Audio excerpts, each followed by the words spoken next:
ये आकाशवाणी है। अब आप देवेंद्र त्रिपाठी से समाचार सुनिए।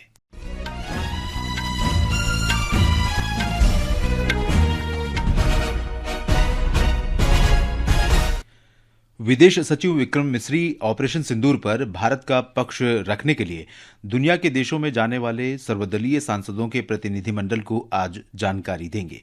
ब्यौरा हमारे संवाददाता से।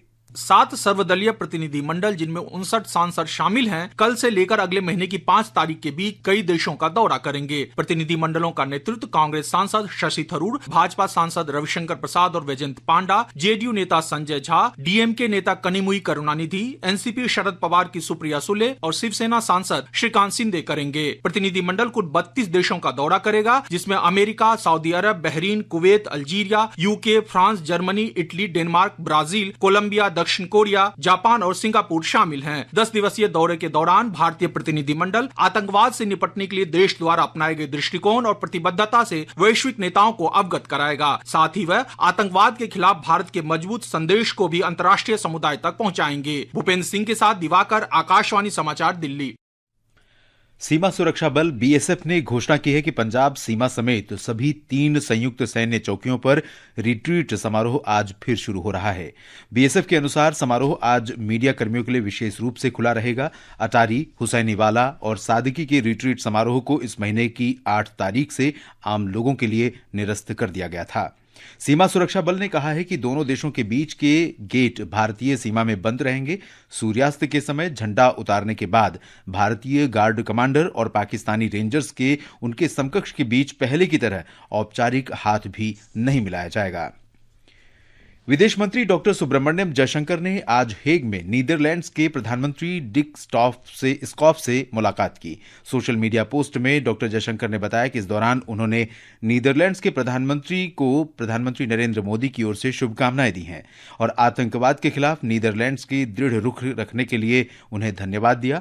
नीदरलैंड्स के प्रधानमंत्री ने 22 अप्रैल को पहलगाम में हुए कायराना आतंकी हमले की कड़ी निंदा की थी और आतंकवाद के सभी रूपों और अभिव्यक्तियों को खारिज किया था।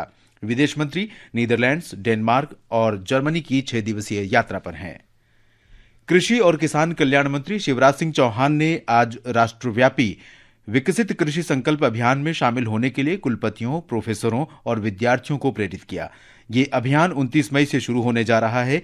नई दिल्ली में कृषि विश्वविद्यालयों के कुलपतियों और भारतीय कृषि अनुसंधान परिषद के निदेशकों के सम्मेलन को संबोधित करते हुए श्री चौहान ने कहा कि सरकार का लक्ष्य विज्ञान आधारित कृषि रूपांतरण को बढ़ावा देना है। विकसित भारत के लिए विकसित कृषि और समृद्ध किसान। हिंदुस्तान की कल्पना खेती के बिना नहीं की जा सकती और इसलिए हम सबका उद्देश्य एक है, देश की खाद्य सुरक्षा सुनिश्चित करना। देश के अन्न के भंडार भी भरेंगे और दुनिया का फूड बास्केट भी भारत को बना के रहेंगे और किसानों की आजीविका सुनिश्चित करेंगे। खेती को फायदे का धंधा बनाना ही है, नहीं तो कौन खेती करेगा। वित्त मंत्री निर्मला सीतारमण ने आज कहा कि बाजार नियमन और स्वतंत्रता के बीच एक सही संतुलन की आवश्यकता है। उन्होंने कहा कि बढ़ती भू राजनीतिक और पर्यावरण संबंधी चुनौतियों के बीच भारत की घरेलू विकास पर निर्भरता को देखते हुए ये और भी आवश्यक है। नई दिल्ली में भारतीय प्रतिस्पर्धा आयोग CCI के 16वें वार्षिक दिवस को संबोधित करते हुए वित्त मंत्री ने कहा कि हाल के वर्षों में विश्व कई व्यापक व्यवधानों का साक्षी बना है। केंद्रीय उपभोक्ता कार्य, खाद्य और सार्वजनिक वितरण मंत्री प्रहलाद जोशी ने आज नई दिल्ली में डिपो दर्पण, अन्न मित्र और अन्न सहायता ऐप्स का शुभारंभ किया।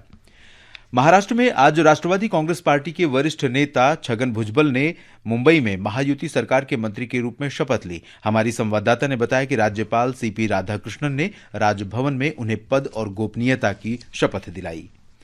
परमाणु ऊर्जा आयोग के पूर्व अध्यक्ष डॉक्टर MR श्रीनिवासन का आज तमिलनाडु के ऊटी में निधन हो गया। प्रधानमंत्री नरेंद्र मोदी ने भारत के परमाणु ऊर्जा कार्यक्रम के दिग्गज के निधन पर शोक व्यक्त किया है। प्रधानमंत्री नरेंद्र मोदी ने आज अनुभवी खगोल वैज्ञानिक जयंत नार्लिकर के निधन पर भी शोक जताया है। IPL क्रिकेट में आज शाम दिल्ली में चेन्नई सुपर किंग्स का सामना राजस्थान रॉयल्स से होगा। हालांकि दोनों टीमें प्ले ऑफ की दौड़ से बाहर हो चुकी हैं। कल रात लखनऊ सुपर जायंट्स की टीम भी सनराइजर्स हैदराबाद से 6 विकेट से हारने के बाद प्ले ऑफ दौड़ से बाहर हो गई। इसके साथ ही ये समाचार बुलेटिन समाप्त हुआ।